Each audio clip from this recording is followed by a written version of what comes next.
Hello. Confirmation, Sonoy.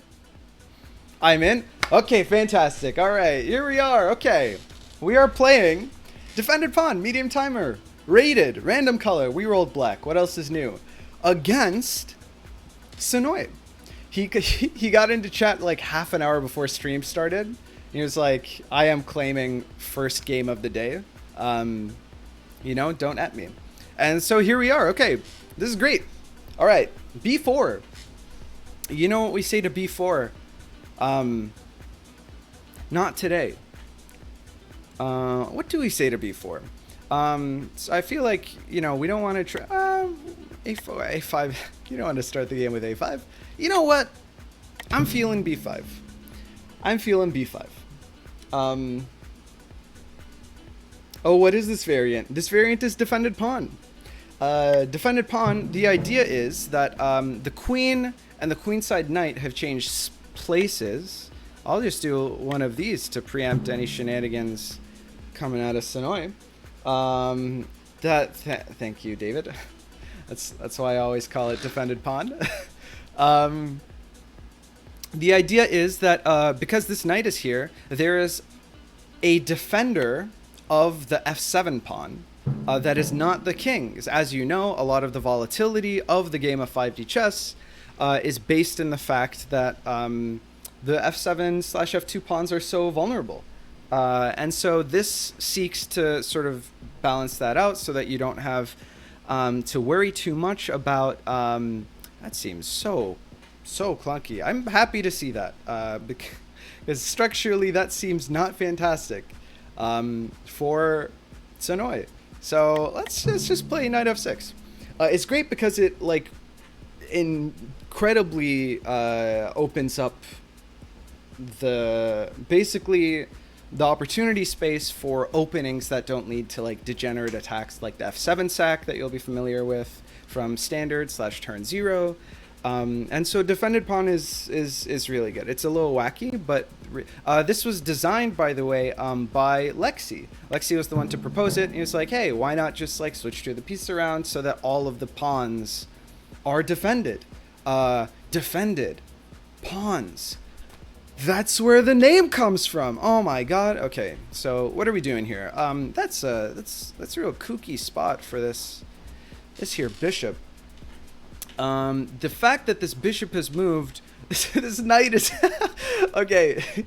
This knight now has no legal moves, so it's a real, the horsey's not gonna run loose.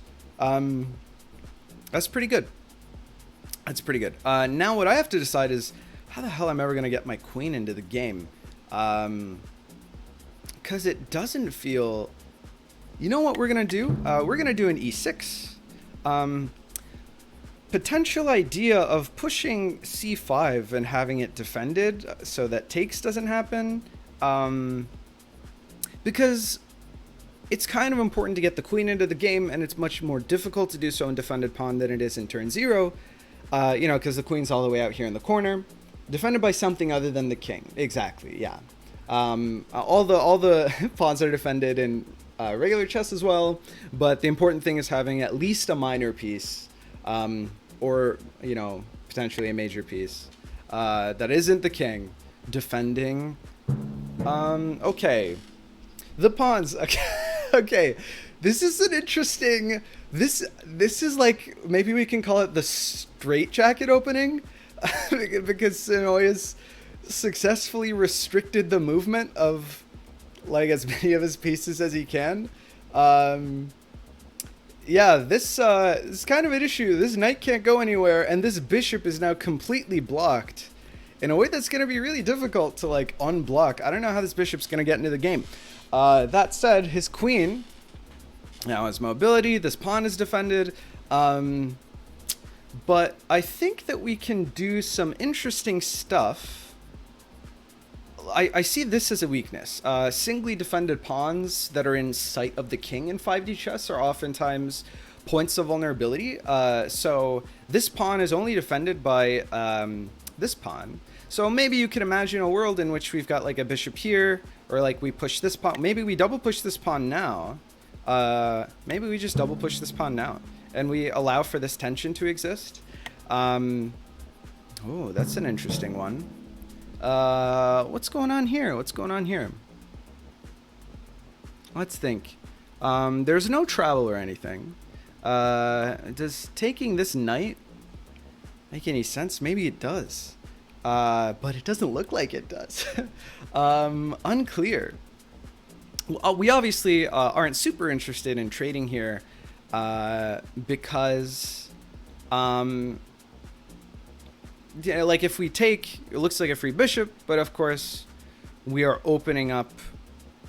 Actually, there isn't really a great way for him to, but it also, you know, we're going to ignore that because there's no reason not to. There's no reason not to ignore that. We're going to line up this battery. We're just gonna do it. We're just gonna do it. That's an interesting idea. I guess the idea is, I'm not sure what the idea is. Okay, well, I mean, on the surface, we can't really take here because this queen, but we have a knight, so it doesn't matter. This bishop could travel one turn into the past to take this rook. By that I mean right here, but there isn't really a follow-up, and we can just check him here and make it like an awkward situation for him, because if he can't take, because then that's mate in one. Okay. All right. Well, this happened. GG. You didn't have to take, Sonoy. You could have blocked with the knight. And then I would have taken and it would have checked you, and then you probably would have had to take in with the king, and then I would have won with the travel. But you know, yeah, that's one way to do it. GG. Yeah, I saw that 1 second too late. Yeah. That was a very quick game. So I don't mind like just running it back. That was like less than 5 minutes, maybe. Well, I guess it was almost exactly 5 minutes. It was like a 9-turn game, but we can run that back. Switch colors, run it back. How do you feel about that? Dark mode is added, by the way. All right, I'll take a look. No problem. It was rated. Oh, okay, yeah. All right, okay. Thank you for reminding me, Sonoy. I appreciate it. Let's rep the win.